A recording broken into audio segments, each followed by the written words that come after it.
نحمدہ ونصلی علی رسولہ الکریم۔ قال اللہ تبارک و تعالی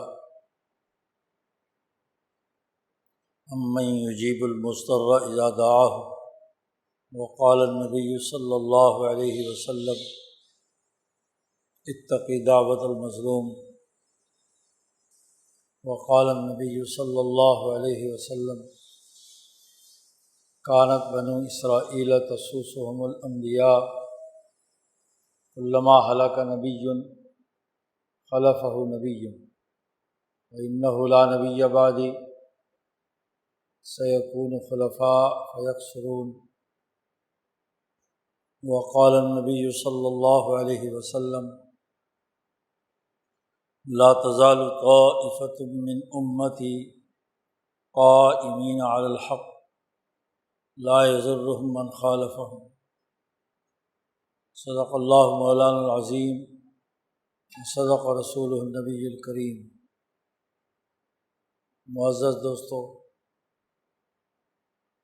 کتاب مقدس قرآن حکیم انسانی تعلیم و تربیت کی وہ اہم کتاب ہے جو نہ صرف انسانی معاشرے میں اس کے ذہن و فکر کو متاثر کر کے ایک نیا بیانیہ، نیا نظریہ اور نئے فکر و عمل کی آمیزش کرتی ہے، بلکہ جد و جہد، آگے بڑھنے کا راستہ، ترقیات کی منزل کو طے کرنے کی جد و جہد اور کوشش کا سلیقہ بھی سکھاتی ہے۔ یہ وہ آخری کتاب ہے جو اللہ تعالیٰ نے انسانیت کے نام لکھی ہے۔ شاہ صاحب فرماتے ہیں کہ یہ اللہ تعالیٰ کے مکتوبات ہیں، انسانیت کے نام، فرامین شاہی ہے۔ انسانیت کو مخاطب بنا کر انسانی زندگی کے نشیب و فراز، اس کے سود و زیاں، اس کی منفعت اور اس کے نقصان اور خسارے کی امور خوب روشن واضح کر دیے گئے، اور یہ بتا دیا گیا کہ ایک انسان بلا تفریق رنگ، نسل، مذہب صحیح راستہ اختیار کرتا ہے تو کیا نتیجہ نکلتا ہے، اور خود اپنے پاؤں پر کلہاڑی مارتا ہے، اپنے آپ کو نقصان پہنچاتا ہے۔ انسانی اجتماعیت کے لیے صحیح سوچ اور نظریہ نہیں رکھتا تو کس طرح وہ دنیا کے خسارے میں اور آخرت کے خسارے میں مبتلا ہوتا ہے۔ قرآن کا موضوع چونکہ انسانی سماج ہے، انسانی اجتماعیت، تو اجتماعیت سے متعلق امور انہیں صاف واضح لفظوں میں سمجھا دینا، یہ کتاب مقدس قرآن حکیم کا کمال ہے۔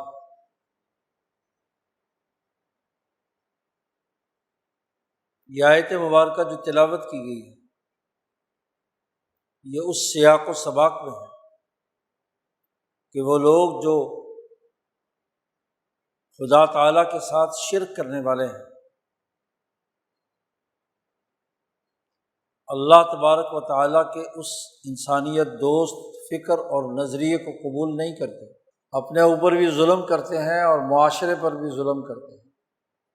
ان سے اللہ تبارک و تعالیٰ نے چند سوالات کیے۔ سوالات کے اس سلسلے میں ایک سوال یہ بھی ہے کہ امن یجیب المضطر اذا دعاہ فیکشف السوء، کہ جب کوئی بھی انسان، جب وہ مظلوم اور مجبور ہوتا ہے، مضطر اس آدمی کو کہتے ہیں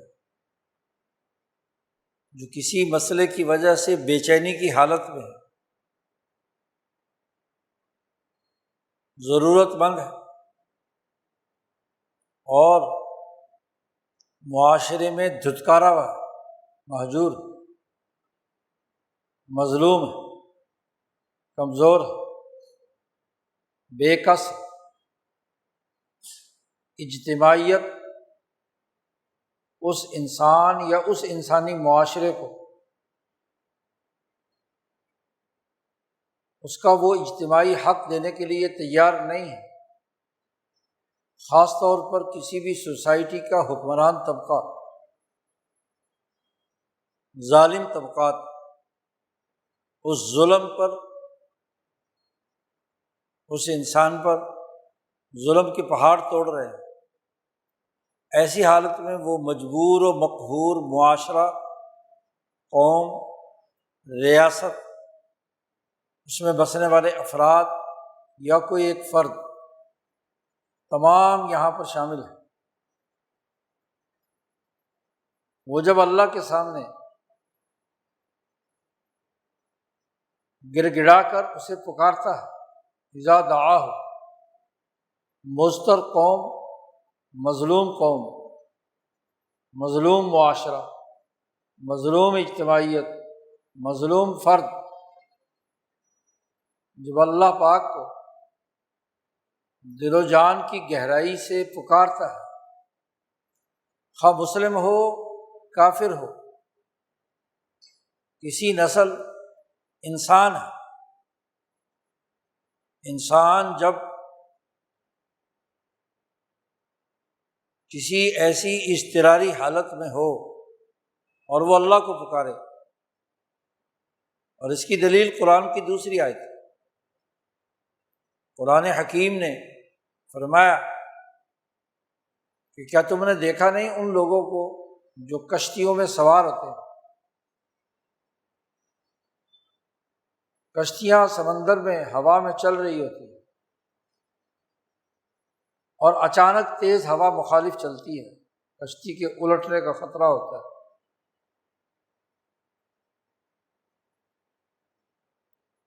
اس وقت جو حالت ہوتی ہے کشتی کے سواروں کی، مشرکین کا نقشہ کھینچا ہے کہ تند و تیز ہوا کے دوران جب کشتی ڈگمگاتی ہے اور جان کو خطرہ لاحق ہوتا ہے، اس وقت یہ اللہ سے دعا مانگتا ہے، اور جو ان کے ہاتھ میں بت بھی ہوتے تھے جن کو وہ اللہ کا شریک ٹھہراتے تھے، ان کو فوراً دریا میں پھینک دیتے، سمندر میں ڈبا دیتے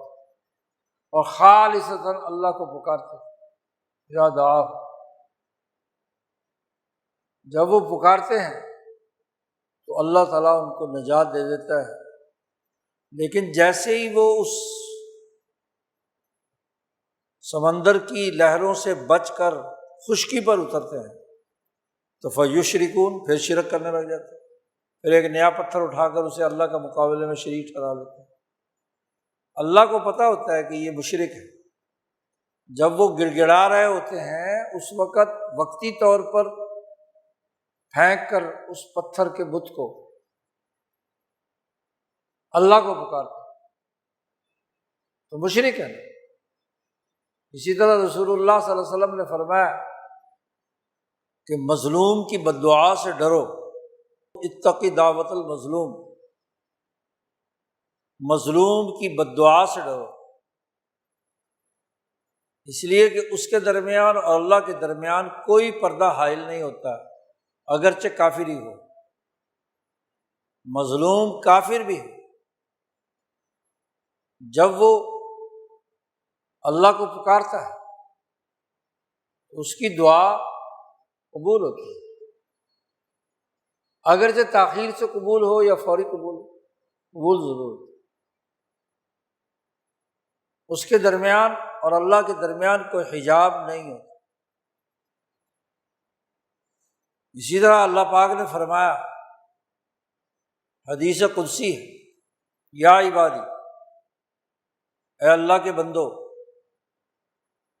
انی حرمت الظلم علی نفسی، میں نے ظلم کو اپنی ذات پر حرام قرار دے دیا، میں کسی کے ساتھ ظلم نہیں کرتا، اور اسی وجہ سے میں نے تم پر بھی ظلم حرام قرار دیا، تم پر بھی یہ ظلم حرام قرار دے دیا کہ ظلم کرنا کسی انسان کا دوسرے انسان پر درست نہیں ہے، جائز نہیں ہے۔ تو جب بھی کوئی مسلم کافر، کوئی بھی قوم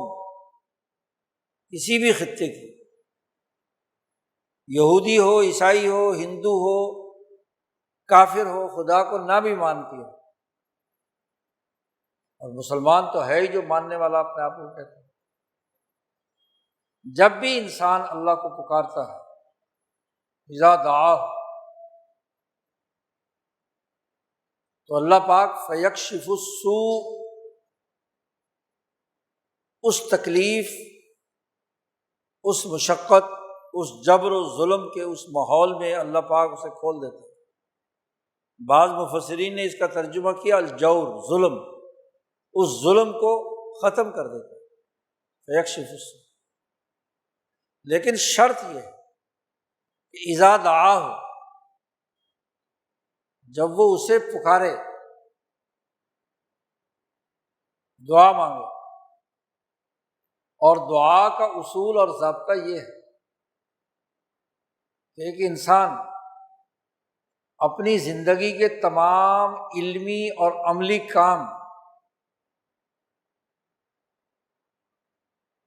اس مقصد کے لیے خرچ کر دے، جتنی اس کے اندر طاقت ہے، ذہنی طاقت ہے، علمی طاقت ہے، جسمانی طاقت ہے، اجتماعی طاقت اور قوت، وہ خرچ کر دے، اور تمام تر اپنی جدوجہد کے بعد پھر وہ اللہ سے گڑگڑا کر مانگتا ہے، تو یہ دعا ہے، یہ اس عبادت کا مغز ہے۔ دعا پڑھی نہیں جاتی، دعا کی قرات نہیں ہوتی، خود دعا ایک ایسی پکار ہے جو دل کی گہرائیوں سے، دماغ کی تمام تر طاقتوں اور قوتوں سے، قلب، عقل اور نفس کی گہرائیوں سے نکلتی ہے، وہ دعا ہے۔ صرف زبان سے ہونٹ ہلا دینا دعا، یہ دعا نہیں ہے۔ اس دعا کے پیچھے جتنے عملی تقاضے اور ذمہ داریاں ہیں وہ پوری کرے، اور اس کے بعد پھر کیا ہے؟ دعا مانگے۔ نبی اکرم صلی اللہ علیہ وسلم نے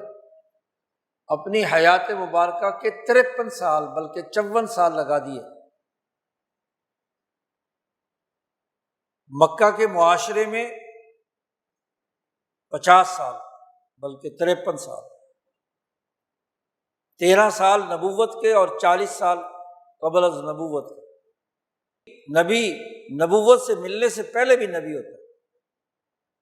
اس کا اٹھنا بیٹھنا چلنا پھرنا صداقت اور امانت کی بنیادی شناخت ہوتی ہے،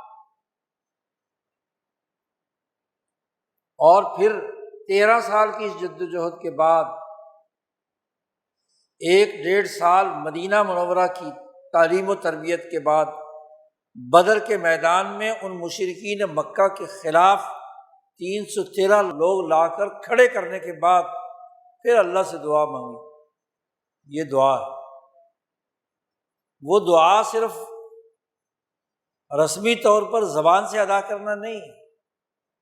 آپ صلی اللہ علیہ وسلم میں جتنی طاقت، قوت، عزت، وقار، اجتماعیت موجود تھی، آپ نے 54 سال اس پر لگا دیے، اور اللہ سے کہا اور ایسی دعا مانگی، ایسی دعا مانگی، کہا کہ اے اللہ، اگر یہ جماعت اس موقع پر شکست کھا گئی تو یاد رکھ تیری قیامت تک کوئی عبادت کرنے والا دنیا میں زندہ باقی نہیں رہے گا، تیرا کوئی عبادت نہیں کرے۔ اس لیے اس جماعت کو کیا ہے، ہر حال میں مجھے کامیابی چاہیے، بس۔ اللہ پاک کی یہ بات بیان کی ہے نبی اکرم صلی اللہ علیہ وسلم کہ میں بندے کے ساتھ جیسا وہ مجھ سے میرے بارے میں گمان رکھتا ہے میں اس کے مطابق اس کی دعا کے بارے میں فیصلہ کرتا ہوں۔ اس کا گمان میرے بارے میں یہ ہے کہ پتہ نہیں قبول ہوگی نہیں ہوگی تو ٹھیک ہے، اور اگر اس کا گمان اور یقین یہ ہے کہ جو کچھ میں نے مانگا ہے وہ مجھے ملنا چاہیے تو پھر میں اس کے ساتھ ویسا معاملہ کروں۔ جس کے مانگنے میں ہی کیا ہے، اشتباہ ہے، اسی میں عزم، ہمت اور پختگی نہیں ہے، اسی میں شک شبہ ہے، تو وہ دعا کیا نتیجہ پیدا کرے گی؟ تو دعا کے لیے ضروری ہے کہ اپنی قولی، عملی، ذہنی، فکری، قلبی، عقلی، نفسی تمام قوتوں کو مجتمع کر کے ان کے ذمے جو کام ہے وہ سب کرنے کے بعد اللہ کی طرف گر گڑا کر دعا کرتا ہے، مضطر، مجبور ہے، مظلوم ہے، فیکشف السوء، تو اللہ تعالیٰ اس مصیبت کو اس سے دور کر دیتا ہے۔ اور ایک اور اہم بات بیان تھی کہ انسانیت جب سے اس کرۂ ارض پر آئی ہے، آدم سے لے کر آخر تک، یہ مختلف مصیبتوں، مشقتوں اور تکلیفوں سے گزرتی ہے، کیونکہ انسان کو ہم نے پیدا ہی کیا ہے مصیبت اور مشقت۔ خلقنا الانسان فی کبد، اس کے لیے جدوجہد کرنی پڑتی ہے۔ یہاں رہنا آسان بات نہیں ہے، کمانے کے لیے، کھانے کے لیے، محنت کے لیے، اپنی اجتماعیت تشکیل دینے کے لیے جدوجہد کے بغیر کچھ نہیں۔ کبد کہتے ہیں جگر کو، خون جگر خرچ کرنا پڑتا ہے۔ اس بنیاد پر ہم نے انسان کو پیدا کیا۔ اللہ تو اس سے پہلے یہ جنت میں تھا، وہاں کچھ کرنا کرانا نہیں تھا،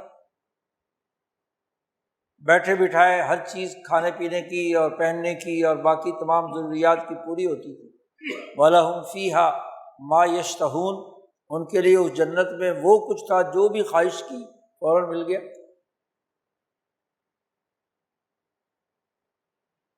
وہاں ایک ٹکے کا کام نہیں کرنا تھا، لیکن جب اس زمین پر بھیجا گیا تو محنت ذمہ لگا دی، جدوجہد، اسٹرگل، اس کے بغیر اس کرۂ ارض پہ انسان نہیں رہ سکتا۔ اور جب جدوجہد اور کوشش کرے گا، اور یہاں جو متضاد قوتیں موجود ہیں، مابہل امتیازات جو انسانوں میں موجود ہیں، ان کے مزاجوں کے، ان کے مفادات کے، ان کے ٹکراؤ کے، اس کے نتیجے میں تکلیفیں آئیں گی، کیونکہ انسان کی فطرت میں بات داخل ہے کہ وَأُحْضِرَتِ الْأَنفُسُ الشُّحَّ، ہر انسانی نفس کے اندر اپنے بچاؤ اور اپنے مفاد کا بخل داخل کر دیا۔ اگر یہ نہ ہو تو پھر انسان کی بقا ہی نہیں ہے، اس کو اپنی بقا کے لیے جدوجہد اور کوشش کرنی پڑے، اور اس کی جب اجتماعیت، اتنے مختلف مزاجوں والے لوگوں کی اجتماعیت قائم ہوگی تو مفادات کا ٹکراؤ ہوتا ہے۔ یہ سمجھ لینا کہ انسانی معاشرے میں مفادات کا کوئی ٹکراؤ نہیں ہوگا، بس سارے ہی فرشتے ہیں تو یہ جنت تھوڑا ہی ہے، سارے فرشتہ صفت بن جائیں گے، ایسا نہیں۔ ان کے مزاجوں کے اظہار کے نتیجے میں جب مفادات کا ٹکراؤ ہوگا تو ضرور طاقتور طبقہ اپنے مفادات کے لیے کسی بھی حد تک جا سکتا ہے، ظلم و ستم تک، زیادتی تک۔ اس وقت مظلوم کی ذمہ داری ہے کہ وہ اپنے مفاد کی حفاظت کے لیے وہ بھی جمع ہو۔ جس معاشرے میں مظلوم اور کمزور لوگ بھی اپنی طاقت جمع کر کے ٹکراؤ، اور جب کسی انسان کو پتا ہو کہ میرے مقابلے کی ٹکر کی طاقت ہے، وہ ظلم کر سکتا ہے، اس کو بھی ڈسپلن میں آنا پڑے گا، اس کو بھی حدود سے کراس کرنے میں 100 دفعہ سوچنا پڑے گا۔ لیکن اگر مظلوم کے بارے میں پتا ہو کہ یہ تو بڑی آسان مرغی ہے، جس کو جیسے مرضی دبوچ لو، جیسے چاہے اس کے پر نوچ لو، اس کا خون نکال لو، اس کی منڈی پر قبضہ کر لو، اس کے وسائل لوٹ لو، مزاحمت نہیں ہونی، ٹکراؤ نہیں ہونا، اس کا نتیجہ کیا ہوگا؟ وہ بلا شرکت غیرے اس مظلوم آدمی کو نوچ نوچ کر کھا جائے، مظلوم قوم کو، مظلوم ریاست کو۔ اس لیے اذا دعاہ کا جب بات کہی ہے کہ ایک مضطر آدمی جب اللہ کے سامنے دعا کرے، اور دعا کیا کر رہا ہے وہ کہ یہ ظلم، یہ زیادتی، یہ تکلیف یہ مجھ سے دور ہونی چاہیے، اس کا لازمی تقاضا ہے کہ وہ بھی اپنی طاقت اور قوت اور اجتماعیت پیدا کرے اپنے مفاد کے لیے۔ یا کوئی بھی تشتری میں رکھ کر تمہیں دینے کے لیے تیار نہیں ہے، حقوق مانگنے پڑتے ہیں، حقوق پلیٹ پہ رکھ کر نہیں ملتے، اس کے لیے طاقت اور قوت اور اجتماعیت پیدا کرنی ہوتی ہے، اور اپنی اس اجتماعیت اور قوت اور طاقت اور قوت کی ساتھ ساتھ اس کائنات کا نظام چلانے والی اس ذات باری تعالیٰ کے سامنے بھی گڑگڑانا ہے، اور اللہ کے سامنے جب طاقتیں ٹکرا کر اپنے اپنے مفادات پر مطالبہ کرتی ہیں تو اللہ پھر عدل کا فیصلہ۔ قرآن نے تو فرشتوں کے بارے میں یہ بات کہی کہ فرشتے بھی انسانیت میں وہ جس مخلوق کے نمائندہ ہوتے ہیں، ان کے درمیان بھی اختلاف رائے اور اختصام ہوتا ہے، ان کو انعامات دینے میں، ان کے لیے انصاف کرنے میں، یا کوئی ظالم پر مسلط ہے فرشتہ تو اس کو سزا دینے میں، سزا کس درجے کی ہونی چاہیے اس معاملے میں، تو مالا اعلیٰ کا اختصام بھی اللہ نے بیان کیا۔ اور جب مالا اعلیٰ کا اختصام ہوتا ہے تو اللہ میاں ان کی سن کر پھر مصلحت کلیہ اور اجتماعی تقاضے کے تحت عدل و انصاف سے فیصلہ کرتا ہے کہ مجموعی طور پر اس وقت کے حالات میں کیا ہونا چاہیے۔ کائنات کا اصل نظام چلانے والی ذات تو اللہ پاک ہے، تو اپنی اجتماعیت اور اپنی طاقت اور قوت پیدا کر کے پھر اللہ سے دعا مانگنی، دعا ہو اس سے جب وہ پکارتا ہے، وہ اجتماعی طاقت کافر پیدا کر لے تو اس کے سامنے نتیجہ آ جائے، مسلمان پیدا کر لے اس کے سامنے نتیجہ آ جائے، انسان چین کے لوگ اپنی اجتماعی طاقت پیدا کر کے ٹکرائیں نتیجہ آئے، اور دنیا بھر کے باقی اکثریتی ممالک وہ سامراج کے ظلم کو قبول کرتے رہیں نتیجہ نہیں آئے گا، چاہے ہر میں غلاف کعبہ پکڑ کر جتنی چاہے مرضی دعائیں کرتے رہیں،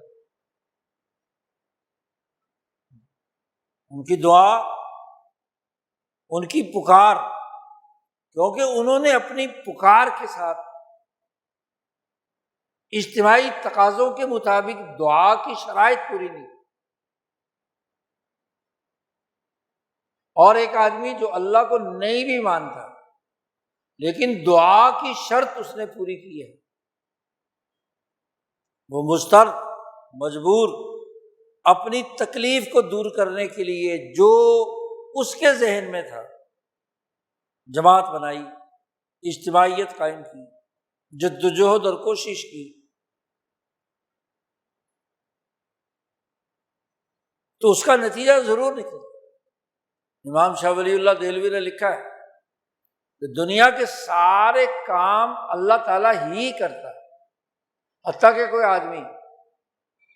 کسی بت سے بھی مانگتا ہے، کسی پیر فقیر سے مانگتا ہے، شرک اور کفر کے باوجود وہ کسی اور طاقت سے مانگتا ہے اور اس کی وہ جو مانگا ہے وہ مراد پوری ہو جاتی ہے۔ تو مراد تو پوری کی ہے اللہ میاں نے ہی، لیکن اس کے دماغ میں یہ ہے کہ پیر نے پوری کی ہے یا بت نے پوری کی ہے یا اس قبر نے پوری کی ہے، تو چلو اس کے واسطے سے اس کو پہنچا دیا۔ بھائی بت تو نہیں پہنچا سکتا، قبر تو نہیں پہنچا سکتی، لیکن اس کے تصور میں یہ ہے۔ اور جن لوگوں کے تصور میں انقلابی جماعت کی اجتماعیت سے نتائج نکلنے کا تصور موجود ہے، تو ان کے خیال کے مطابق تو ہماری انقلابی جدوجہد نے ہمیں نتیجے تک پہنچایا، نتیجے تک پہنچایا تو اللہ میاں نے، کیونکہ وہ شرط پوری کر دی۔ تو جب وہ پوری جدوجہد اور کوشش کرتا ہے تو انسانیت سے وہ تکلیف دور ہو جاتی ہے، اور وَيَجْعَلُكُمْ خُلَفَاءَ الْأَرْضِ، یہ اہم جملہ ہے، اس پر غور و فکر کی ضرورت ہے کہ انسانیت مصیبتوں مشقتوں میں مبتلا ہوتی رہے گی، لیکن ایک بات طے ہے کہ تم انسانوں کو اللہ پاک فرماتے ہیں ہم نے زمین میں خلیفہ بنایا ہے، انسانیت یہاں سے فنا نہیں ہوگی۔ اور خلفاء الارض کا ہے، خلفاء الارض کا مطلب یہ ہے،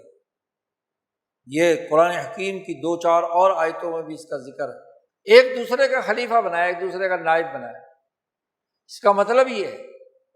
کہ ایک زمانے اور ایک وقت میں ایک نسل انسانی کرۂ ارض پر موجود ہے، اور وہ نسل انسانی 50 60 100 سال کے بعد چلی جاتی ہے، تو انہی کی نسل سے پیدا شدہ ان کی اولاد ان کا خلیفہ بن جاتی ہے۔ وہ امت ختم ہوتی تو اگلی، تو ہر صدی میں نسلیں بدل رہی ہیں ایک دوسرے کی خلافت کے تحت۔ مفسرین لکھتے ہیں کہ دنیا میں زمین پر انسانوں کے قائم ہونے کی یا پیدا ہونے کی اور زندہ رہنے کی کئی شکلیں ممکن ہو سکتی ہیں۔ اللہ پاک کو یہ بھی قدرت تھی، جیسے مٹی سے آدم کو پیدا کیا، خلقہ من تراب، آدم کو مٹی سے پیدا کیا، ہر انسان کو ڈائریکٹ مٹی سے پیدا کر دیتا، طاقت تو رکھتا ہے۔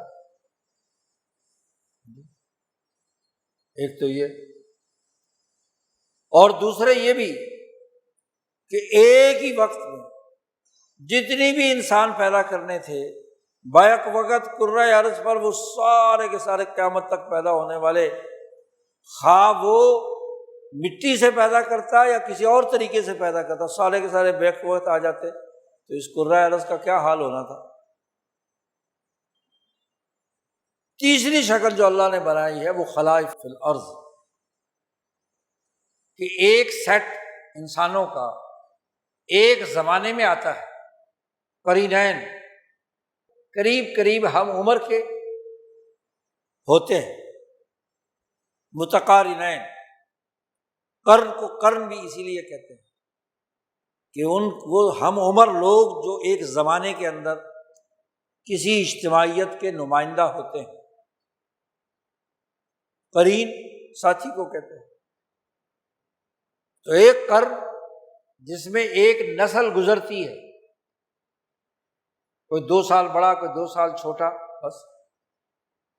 5-10 سال کا فرق۔ وہ نسل جب جاتی ہے 60-70 سال یا 100 سال تک، ختم، نئی نسل ان کی پیدا کردہ دوسری آ گئی۔ تو انسانیت کا یہ ارتقاء جاری رہے گا۔ جب بھی انسانیت کو اضطرار کی حالت ہوگی، تکلیف ہوگی، ظلم ہوگا، اور وہ ظلم کو وہ نسل قبول نہیں کرتی، اس کا ضرور مظلوم کا تعلق جب بھی اجتماعیت کے ساتھ اور مفادات کے ٹکراؤ میں اپنے مفادات کے حفاظت کا رہے گا تو نسل باقی رہے گا۔ ایسا نہیں ہو سکتا کہ دنیا کے کسی دور کا کوئی ظالم یا حکمران طبقہ سرے سے نسل مٹا کر ختم کر دے، ایسا نہیں ہو سکتا۔ نسل بعد نسل خلافت کا سلسلہ جاری رہے گا، اجتماعیت کا سلسلہ جاری رہے گا۔ اس لیے اللہ پاک نے دوسری جگہ پر کہا وَلَوْلَا دَفْعُ اللَّهِ النَّاسَ بَعْضَهُم بِبَعْضٍ، اگر انسانوں میں سے انسانوں کی ایک جماعت کو دوسری جماعت کے ساتھ نہ ٹکراتا، ایک دوسرے کو دفع نہ کرتا، تو مسجدیں ختم ہو جاتی، صومعے ختم ہو جاتے، عبادت گاہیں ٹوٹ جاتی، اور اجتماعیت پیدا کرنے والے مراکز ٹوٹ جاتے، انسانیت فنا ہو جاتی۔ انسانیت کا یہ تسلسل اسی لیے ہے کہ جب بھی انسانیت کے اندر اضطرار کی، ظلم کی، زیادتی کی صورتحال پیدا ہوتی ہے تو ایک جماعت اس کے مقابلے میں کچھ کھڑی ہو، مقابلہ ہو، اور وہ جب پوری جدوجہد کے ساتھ انسانیت کے خالق اور مالک کو پکارتی ہے تو اس کے نتیجے میں اگلی نسل کی بقا کے لیے، اس کی حفاظت کے لیے، اس کی اجتماعیت کا ایک نظام وجود میں آتا ہے۔ یہ ہے فیکشف السوء، اور اس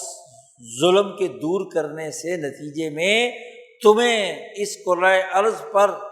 خلیفہ بنا دیتا ہے ایک دوسرے کا۔ تو آدم سے لے کر اب تک، اب کچھ بیوقوف اور احمق کہتے ہیں کہ جی پھر ظلم کیوں ہو رہا ہے سوسائٹی میں؟ اس کا مطلب اللہ میاں چاہتا ہے؟ اللہ میاں نہیں چاہتا۔ اللہ میاں نے سلیقہ سکھایا ہے عدل کا، کیونکہ تمام مخلوقات اپنی امتیازی خصوصیت کی وجہ سے الگ اور یونیک شناخت رکھتی۔ یہ اگر ساری دنیا ایک ہی ہوتی،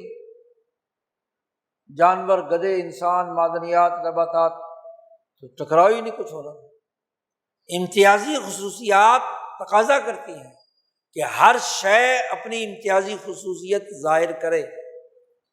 اور جب بھی ظاہر کرے گا مفادات کا ٹکراؤ ہوگا،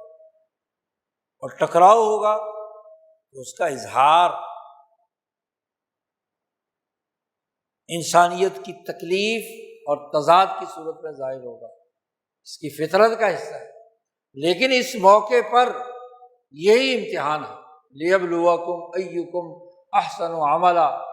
کہ تم میں سے کون اچھا عمل کر کے، اپنی اجتماعی طاقت پیدا کر کے اس ظلم کو، اس سوء کو، اس جور کو، اس زیادتی کو دور کرنے کے لیے جدوجہد اور سٹرگل کرتا ہے۔ اس کے نتیجے میں نسل انسانی کی بقا کا راستہ کھولتا ہے۔ وہ نسل فنا ہونے لگی تو نوح علیہ السلام نے آ کر جو اللہ کو پکارا، اللہ کو بھی پکارا اور انسانوں کو اللہ سے جوڑنے کے لیے بھی پکارا، انی دعوت قومی لیلا و نہارا۔ اس کے نتیجے میں نسل انسانی کا بقا ہوا 80-85 آدمی، اور وہ جو انسانیت کے دائرے سے گر کر مسخ ہو گئے، لم یلدوا الا فاجرا کفارا کی نسل، وہ سب کی سب تباہ و برباد کر دیا۔ خلائف فی الارض اس دعا کی وجہ سے ہوئے جو نوح علیہ السلام نے مانگی، اس جدوجہد کی وجہ سے ہوئی کہ اگلی نسل باقی ہو۔ ابراہیم علیہ السلام کے زمانے میں انسانیت جس درجے میں گر چکی تھی بت پرستی اور شرک، تو انسانیت کو خلائف فی الارض، اس بنیاد پر ابراہیم کو بنایا کہ وہ امام انسانیت بن کر انسانیت کی بحالی اور بقا کے لیے، تاکہ اگلی نسل جو بعد میں خلیفہ بننے والی ہے وہ باقی رہے اس کو رہے۔ حضرت صالح علیہ السلام اور حضرت ہود علیہ السلام کی قوموں کی بقا، وہاں بھی نسل انسانی کی بقا کے لیے اگلی جعلکم خلائف فی الارض،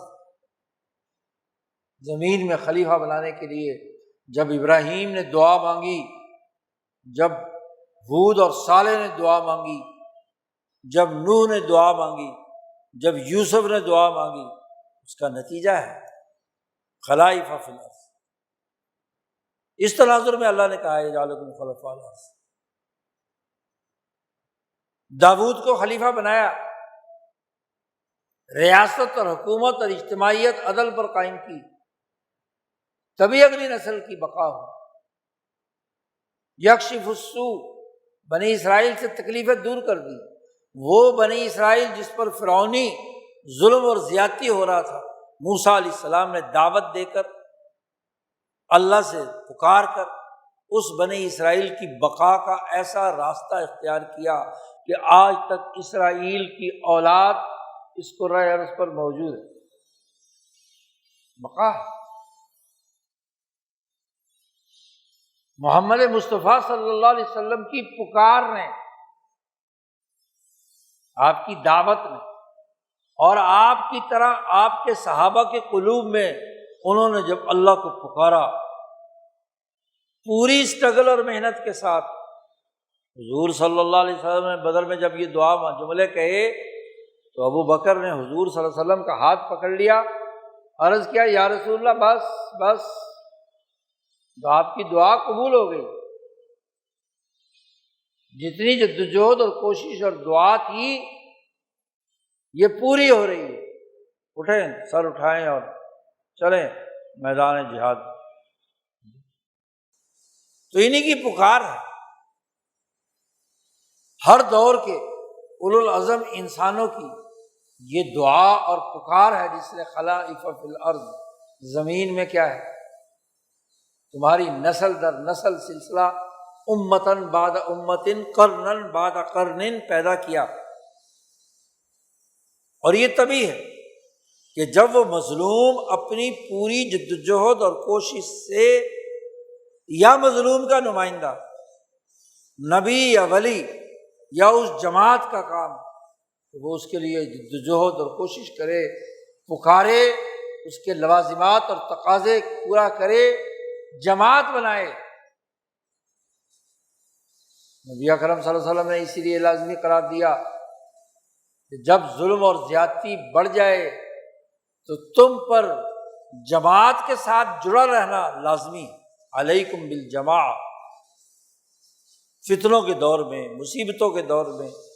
اجتماعیت قائم کرنے کی طرف وہ اجتماع اپنی اجتماعیت کو منظم کرے، عزم اور ارادہ کرے، اور وہ مظلوموں میں یہ جذبہ پیدا کرے کہ وہ اپنی اجتماعی طاقت کے ساتھ اپنے حقوق کی حفاظت، اپنے قومی حقوق، اپنے اجتماعی حقوق کی حفاظت کے لیے ظالم سے ٹکر لے، اور پھر اللہ سے دعا مانگ۔ یہ جملہ بیان کر کے اللہ پاک نے کہا الہ مع اللہ، کیا یہ ظلم و ستم کے نظام توڑ کر تمہارا نسل در نسل زمین پر خلیفہ بننا، خلائف فی الارض، اور یہ مصیبتیں دور کرنا اللہ کے علاوہ کوئی اور اللہ کا شریک بھی ہے؟ الہ مع اللہ قلیلا ما تذکرون، بہت کم لوگ ہو تم جو نصیحت حاصل کرتے، بہت تھوڑی نصیحت حاصل کرتے۔ تمہارے اندر اپنی قوم کی بقا، مظلوموں کی مدد اور اجتماعی طاقت پیدا کرنے کی طرف توجہ نہیں ہے، تذکر نہیں ہے، عبرت حاصل کرنے کا معاملہ نہیں ہے، پھر بھی اللہ کے ساتھ شریک ٹھہراتے ہو۔ الہ مع اللہ، قلیلا ما تذکرون، بہت کم ہو تم جو نصیحت حاصل کرتے ہو۔ تو یہ آیت مبارکہ مظلوم کے اندر جہاں اس حقیقت کی نشاندہی کرتی ہے کہ اللہ کا کوئی شریک نہیں ہے، وہی تمہاری دعا قبول کرتا ہے، جہاں وہاں اس مضطر پر بھی یہ ذمہ داری عائد کرتی ہے کہ وہ اللہ کو پکارے، اس کے جو ضروری لوازمات اور تقاضے پورا کرے، انسانیت کے اس کرۂ ارض پر بقا کے لیے مزاحمت کرے، مصادمت کرے، مقابلہ کرے اس ظالم کا جو تمہیں تکلیف اور مصیبت کے اندر مبتلا کرے۔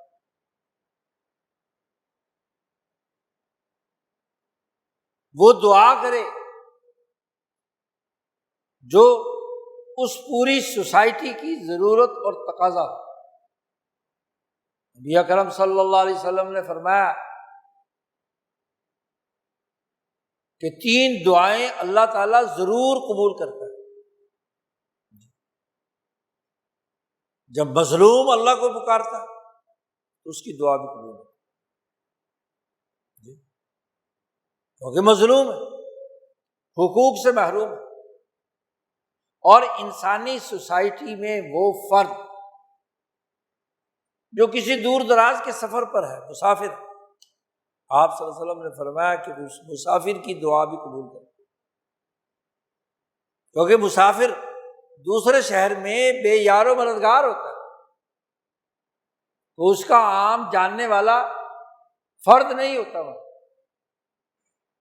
اور تیسری، حضور صلی اللہ علیہ وسلم نے فرمایا کہ وہ آدمی جو اپنی اولاد کے لیے دعا مانگتا ہے وہ بھی ضرور قبول ہوتی ہے۔ والدین کی دعا اپنی اولاد کے لیے جتنی لگن، جتنی دل کی بے چینی باپ کو اپنی اولاد سے ہوتی ہے یا ماں کو اپنی اولاد سے ہوتی ہے، وہ کسی اور کو نہیں ہوتی، اور اسی کو آگے بڑھائی ہے۔ اپنی قوم کے بچے، اپنی نسل کی اولاد، اس کے تمام والدین، ان کو اپنی نسل کی بقا کے لیے ان کو اپنا بچہ سمجھ کر ان کی دعا کرنا، ہر والد پر ایک قرن کے، ایک زمانے کے، ہر والد پر اپنی نسل کی بقا کے لیے دعا مانگنا، وہ بھی اس سے واضح ہے۔ یہ صرف ایک سمپل گھر کی بات نہیں ہے۔ گھر تو مولانا سندھی کہتے ہیں کہ یہ گھر، شادی بیاہ، اولاد، میاں بیوی کے جتنے حقوق و فرائض قرآن بیان کرتا ہے، یہ ایک چھوٹی سی اجتماعیت ہے، یہ ایک ماڈل، ایک نمونہ ہے۔ اس کو بنیاد بنا کر قومی سیاست اور بین الاقوامی اجتماعیت کے امور سمجھے جا سکتے ہیں۔ ایک دیہاتی کو بھی یہ ماڈل سمجھایا جا سکتا ہے۔ ہر گھر کے اندر میاں بیوی، بچے، ماں باپ اور بچوں کا رشتہ اور تعلق، ان کی معاشی ضروریات، ان کی سماجی ضروریات، ان کی جان کی تحفظ وغیرہ، سیکورٹی سے متعلق امور، ہر گھر کی ضرورت ہے۔ تو گھر کو قرآن نے بنیاد بنایا، نکاح و طلاق کے مسائل ہوں، بچوں کو دودھ پلانے کے مسائل ہوں، ان کی رہن سہن کے مسائل ہوں، کپڑے لتے کے خرچ کرنے کے مسائل ہوں، قرآن تفصیل سے سورۃ البقرہ میں اس کا تذکرہ کرتا ہے۔ اس لیے کہ اس عرب معاشرے میں جہاں کی سوسائٹی کا ہر گھر ایک یونٹ ہے اور آزاد یونٹ،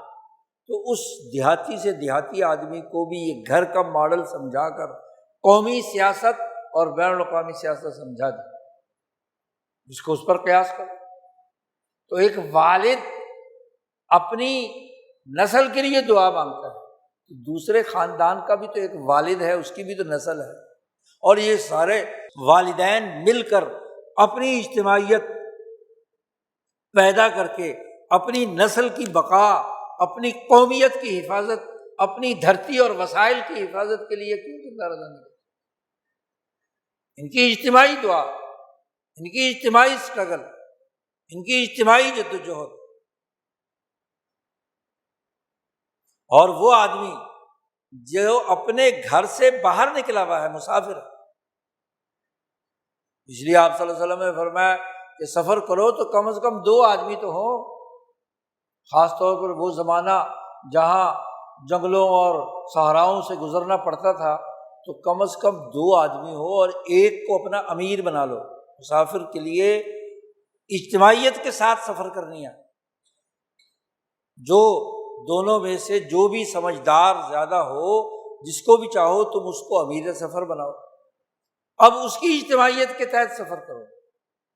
اور 2 اس لیے بھی ضروری، ویسے تو زیادہ سے زیادہ جماعت ہو، 2 مسافر بھی ہیں، وہ اکٹھے اگر سفر کر رہے ہیں اور دشمن سے پالا پڑ جاتا ہے تو کم از کم دونوں اپنی پشتوں کو ملا کر اپنی تلوار یا ہتھیار کے ذریعے سے دشمن کا مقابلہ، ورنہ اکیلا آدمی اس کی پشت تو غیر محفوظ ہے، وہ تو سرے سے اجنبی ہو گیا۔ تو مسافر کو بھی اجتماعیت کے ساتھ رہنا ہے، وہ بھی کسی امیر سفر کے ساتھ ہو،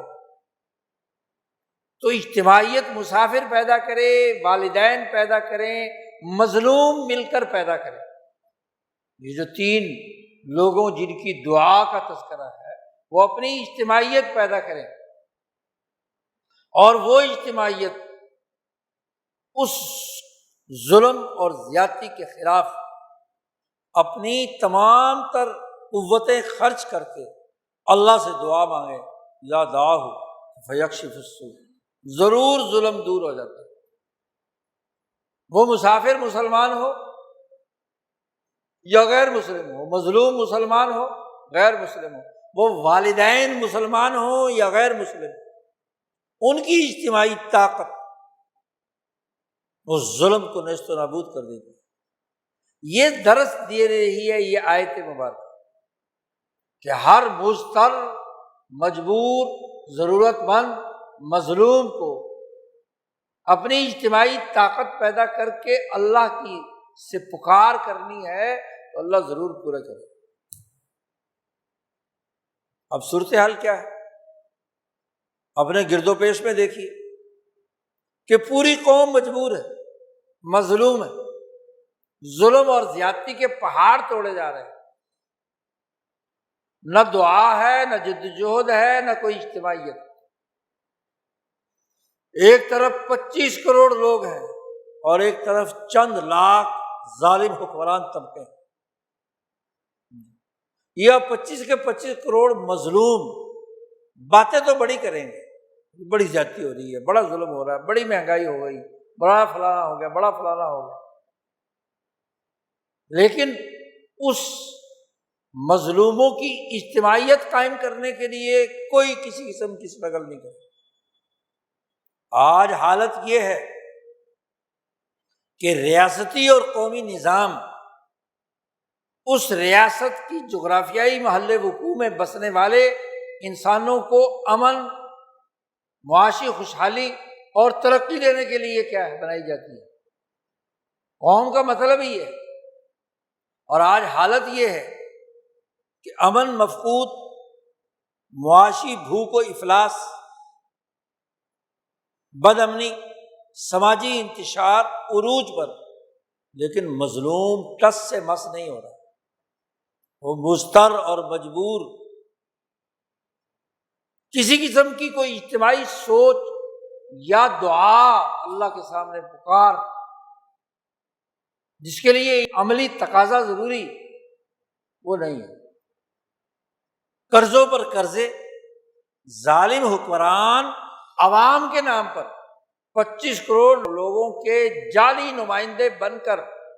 ظلم کا بجٹ منظور کرنے کے لیے تیار بیٹھے، یہ مظلوم ہے، یہ مضطر ہے، یہ مہنگائی کے مارے ہوئے ہے، کانوں پر جوں نہیں رینگ رہی، بغیر کسی وجہ کے، یعنی جس ملک کے اندر جنگ ہو رہی ہے وہاں تو تیل مہنگا نہیں، اور یہاں کتنے فیصد بڑھا دیا گیا، ٹیکس، جرمانے، سارا شہر اکھیڑ کر پھینک دیے بیوٹی کے لیے۔ اسی لیے تو رسول اللہ صلی اللہ علیہ وسلم نے فرمایا تھا کہ وہ معاشرہ کبھی کامیاب نہیں ہو سکتا جس کی حکمران عورت ہو۔ لن یفلح قوم ولوا امرهم امرأة، وہ قوم کبھی فلاح نہیں پا سکتی جس کی حکمران عورت ہو۔ اور جن لوگوں نے اس حدیث کے حوالے سے گفتگو کرتے ہوئے عورت کی حکمرانی کو جائز قرار دیا ہے، مثلا مولانا اشرف علی تھانوی رحمۃ اللہ علیہ، انہوں نے امداد الفتاویٰ میں نواب بہوال شاہجہان بیگم کی حکومت کو جائز قرار دینے کے حوالے سے ایک جملہ کہا تھا، یا ملکہ بلقیس کی بنیاد پر جملہ کہا تھا کہ ملکہ بلقیس وہ حکمران تھی کہ جو لوگوں کی مشاورت اور جمہوریت کی رائے کے مطابق فیصلے کرنے والی تھی۔ کہا تھا ملکہ بلقیس نے ما کنت قاطعۃ امرا حتی تشہدون، میں کوئی قطعی فیصلہ اکیلے نہیں کروں گی جب تک تمہاری رائے سامنے نہ آ جائے۔ تو جمہوری نظام میں جہاں باقی اجتماعیت کے ساتھ کیا ہے رائے آ جائے تو کوئی گنجائش بنتی ہے، اور جہاں غیر جمہوری حکومت موجود ہو تو وہاں یہ حدیث کے اندر جن لوگوں نے تعویل بھی کی تھی وہ تعویل بھی نہیں چلتی۔ جمہور کی رائے کا یا مردوں کی رائے کا، اور حالت یہ ہے کہ مظلوم سب مل کر اپنی کسی اجتماعی شعور سے عاری ہو چکے ہیں۔ دعا مانگنا تو بعد کی بات ہے، اس دعا سے پہلے کے جو اعمال یا اجتماعیت ہے وہ ذہن سے نکل گئی۔ قرآن جو بیانیہ دماغوں میں داخل کرتا ہے، ایک مظلوم کے دماغ میں بلال حبشی، صہیب رومی، یاسر، زید بن حارثہ، جن مظلوموں کے دماغ میں جرأت پیدا کی، ہمت پیدا کی، اجتماعیت پیدا کی، وہ مضطر مجبور تھا بلال، جب وہ اجتماعیت کا حصہ بنا تو نتائج آئے۔ جو بیانیہ قرآن دیتا ہے، جو نظریہ قرآن دیتا ہے، جو شعور قرآن بیان کرتا ہے، اس سے غائب اور اس ظلم کے ساتھ صلح، اس کے اعلی کا، اس کی خوشامد، ہر جگہ پر جا کر ان حکمرانوں کے گن گاتے ہیں جو ان پر ظلم کرتے ہیں۔ یہ دعا ہے، اس کی دعا میں کیا اثر ہے؟ ان کی مسجد کی خطابت اور ان کے دورے دراصل اس غلامی پر مہر تصدیق ثبت کرنا ہے۔ اس بر عظیم میں 300 سال سے یہی حرکات چل رہی جس کی وجہ سے یہ غلام ہے، اس کی یکشف السوء، ظلم اس سے دور نہیں ہو رہا، اور جو یہ جذبہ پیدا کرنے کے لیے جدوجہد اور کوشش کرنے والی ولی اللہ جماعت کے اولوالعزم لوگ، مولانا حسین احمد مدنی لکھتے ہیں کہ 1857 کے بعد اتنا ظلم و جبر کا ماحول تھا، انسان مجبور تھے اس موقع پر آزادی اور حریت کے نظریے کے ساتھ شیخ الہند میدان عمل میں اب اترے، باوجود اس بات کے کہ شیخ الہند کے قریبی دوست، رشتہ دار، خادم، متوسلین، ایسے ایسے نیک لوگ جن پر شبہ کرنا بھی کفر ہے، وہ شیخ الہند کے خلاف جاسوسیاں کر رہے ہیں، ان کو روک رہے ہیں، منع کر رہے ہیں، لیکن قرآن کا جو نظریہ، جو بیانیہ شیخ الہند کے قلب میں منتقل ہو چکا ہے، وہ کسی کی بات سننے کے لیے تیار نہیں، اکیلے ہی میدان میں اترے۔ حضرت مہدی لکھتے ہیں کہ چناؤ کے آدمی دریافت کیے، بہادر، دلیر، جرأت مند، عبید اللہ سندھی، حسین احمد مدنی، مفتی کفایت اللہ، حفظ الرحمان سے ہاروی، اولوالعزم لوگوں کی اجتماعیت قائم کی اور اس ظلم و جبر کو ننگا کیا۔ حضرت فرماتے ہیں وہ گھروندوں میں اور حجروں میں بیٹھ کر، شیخ الہند فرماتے ہیں، دعائیں اور اللہ سے تعلق کرنے کے لیے، قائم کرنے کے لیے تمہارے اوپر بہت ساری کیا ہے راتیں موجود ہیں۔ کیا بدر کی رات کی طرح جو دعا مانگی تھی رسول اللہ صلی اللہ علیہ وسلم نے، بدر کے میدان کی طرح کیا بھی تمہارے اندر کوئی دعا اور جذبہ ہے؟ خانقاہوں کے پیروں اور علماء کو ڈانٹتے ہوئے حضرت شیخ الہند فرماتے ہیں، حجرہ نشینوں کو حجروں میں بیٹھ کر تسبیحاں گھمانے سے فرصت نہیں، قوم اس وقت ظلم کی حالت میں، اس کو دور کرنے کا ایک ہی راستہ ہے کہ وہ اس اللہ کو پکارے دل و جان کے ساتھ۔ اور پکار کا مطلب صرف زبانی کلامی نہیں، عملی جدوجہد اور کوشش اور اجتماعیت، یہ وہ بنیادی کردار ہے۔ آج معاملہ الٹ ہو گیا، ایک کافر مظلوم تو اپنی اجتماعی طاقت پیدا کر کے ظالم امریکہ اور برطانیہ کی آنکھوں میں آنکھیں ڈال کر برابر کی طاقت بن گیا چین، اللہ کو نہیں مانتا، دائرہ اسلام میں داخل نہیں ہے، لیکن وہاں کی مظلوم طاقت جو چینی شہنشاہیوں کو شاہیتوں کے ظلم کے اندر تھی، اس نے اپنی اجتماعی طاقت پیدا کی، انقلابی پارٹی بنائی، اس جدوجہد کے نتیجے میں برابر کی طاقت امریکہ کے مقابلے میں آ گیا۔ فیکشف السوء، 1.5-2 ارب کی چینی آبادی سے سو دور ہو گیا، غربت کی خط غربت سے نکل کر ترقی کے راستے پر گامزن ہو۔ تو جب قوم کی لیڈرشپ اپنی اولاد کی بقا اور اس کے قومی حقوق کے لیے میدان عمل میں اترتی ہے تو نتیجہ آتا ہے۔ یہی بات شیخ الہند نے سمجھائی تھی جمعیت علماء ہند کے نام علماء کو خطبہ دیتے ہوئے کہ آج وقت ہے کہ قومی حقوق کی جدوجہد میں اس خطے کی تمام قومیں مل کر کردار ادا کریں، اور شکر ہے کہ تمہارے اپنے ابنائے وطن غیر مسلم تمہارے ساتھ اس جدوجہد میں شریک ہیں۔ اور پھر فرمایا کہ اس دور کے اندر اپنی اجتماعی طاقت کو ظاہر کرنے کے لیے اس جدید دور کے ہتھیار مظلوموں کے احتجاج ہے، ہڑتالیں ہیں، سول نافرمانی ہے،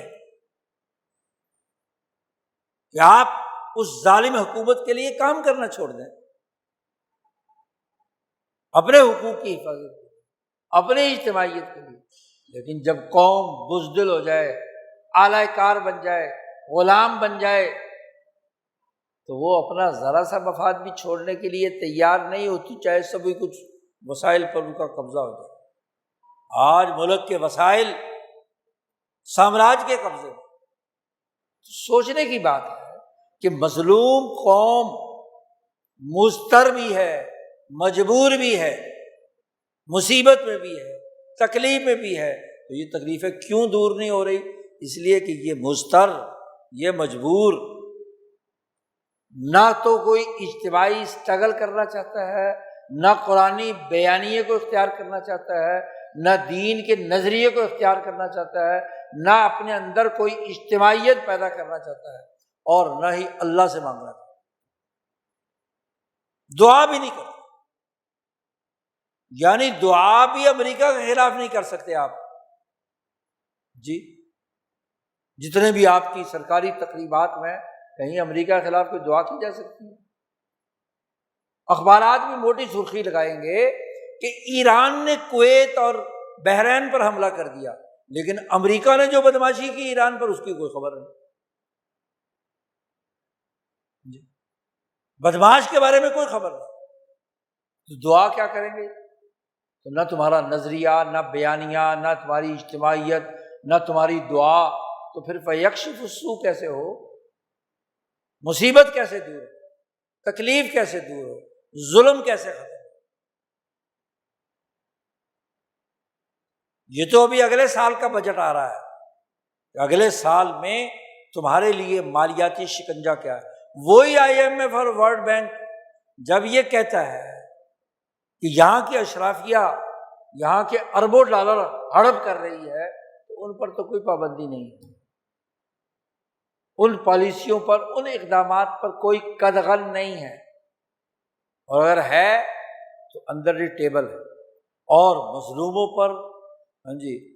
سبسڈیز کے ختم کرنے پر، دوسری چیزوں پر کیا ہے؟ ٹیکس پہ ٹیکس، ٹیکس پہ ٹیکس۔ لیکن یہ ایسا مظلوم ہے، ایسا مضطر ہے کہ اس کے اندر کوئی حرکت پیدا نہیں ہو رہی، نہ شعور ہے، نہ اجتماعیت ہے، نہ طاقت ہے، نہ قوت ہے۔ اللہ نے کہا، مشرکوں سے کہا ہے کہ کیا تمہارا جب مجبور آدمی دعا مانگتا تو میں دعا قبول نہیں کرتا تمہاری؟ پھر بھی کیا ہے تم میرے ساتھ شریک ہو جاتے ہو؟ ان مسلمانوں کو تو غیرت ہونی چاہیے۔ اور یہ مسلمانوں میں سے 57 ملک، ہر ایک ملک کا مضطر ہیں، مجبور ہیں، ہاتھ باندھ کر، کوڑے لگا کر، ان کی بے عزتی کر کے ان سے ڈالر اینٹھ کر لے جاتا ہے امریکہ، لیکن مجال ہے تو کوئی دعا بھی کرے۔ اب حج کا اجتماع تھا، کبھی امام کعبہ نے کوئی دعا مانگی امریکہ کے خلاف؟ یا مجبور و مقہور دعائیں پڑھ پڑھ کر سنا رہا ہے، یہ پڑھ لو، یہ وظیفہ کر لو، نماز پڑھ لو، یہ کر لو، وہ کر لو۔ یہ تو پہلے ہی کر رہے ہیں۔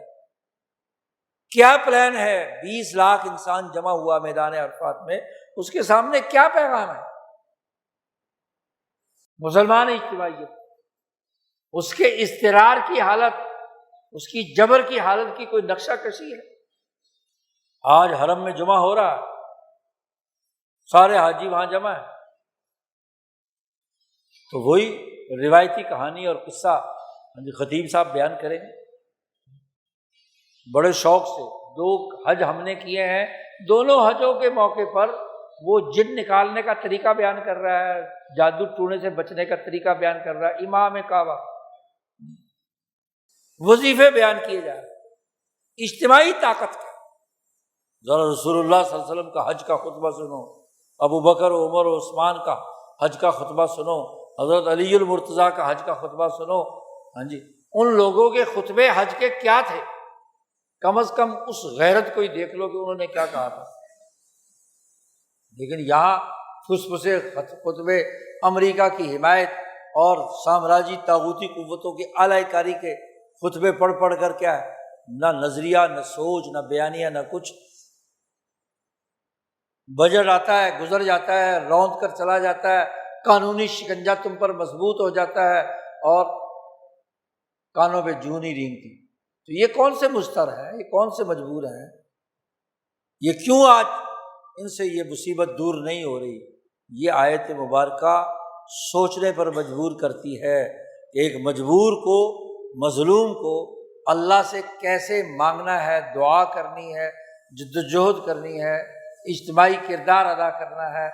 اور جب اللہ سے اس طریقے سے انسان جدوجہد اور کوشش کر کے مانگتا ہے تو یکشف السوء، تکلیفیں جو ہیں وہ دور ہو جاتی ہیں، اور قومیں اگلے مرحلے میں، اگلی نسل وہ آزادی اور حریت کے ساتھ گزاری۔ اب چین کی اگلی نسل، آنے والی کئی نسلیں مصیبت سے دور، نشے کی حالت سے دور، ترقی کی بنیاد پر انسانیت کے اگلے مرحلے میں چین داخل ہو چکی۔ ایران کی نسلیں انشاءاللہ اپنے اگلے بقا کے لیے کیا عزت کے ساتھ زندگی بسر کریں گی۔ اور آج تم پر غلامی کی سیاہ چادر مزید جب بڑھے گی اور قرضوں میں پورا ملک جکڑا جائے گا، اور پورا کا پورا ملک عالمی سامراجی طاغوتی قوتوں میں گروی رکھا جائے گا، قرضے کے بدلے میں ایک ایک آدمی مقروض ہوگا، تو پھر اگلی نسلیں عزت سے رہیں گی یا ذلت اور رسوائی سے؟ یہاں کی اولو العزم قیادت کو اپنی اولاد کی، اپنی نسل کی فکر کرنی چاہیے، اپنی اجتماعیت کی فکر کرنی چاہیے، اپنے بعد آنے والی نسلوں کی حفاظت کے لیے صحیح نظریہ اور سوچ رہنا چاہیے۔ قرآن حکیم یہ جو شعور دیتا ہے، اس کو سمجھنا اور اس کے مطابق کردار ادا کرنا، یہ ایک مسلمان کی تو سب سے بڑی ذمہ داری ہے۔ لیکن قرآن نے کہا ہے کہ بہت تھوڑے ایسے لوگ ہیں جو نصیحت حاصل کرتے ہیں، قلیل ما ہم، بہت تھوڑے لوگ ہیں، قلیل ما تذکرون۔ کم از کم اس قلیل کے اندر بھی، اگر 8 ارب کی آبادی میں یہ 25 کروڑ کیا ہے، قلیل ہیں،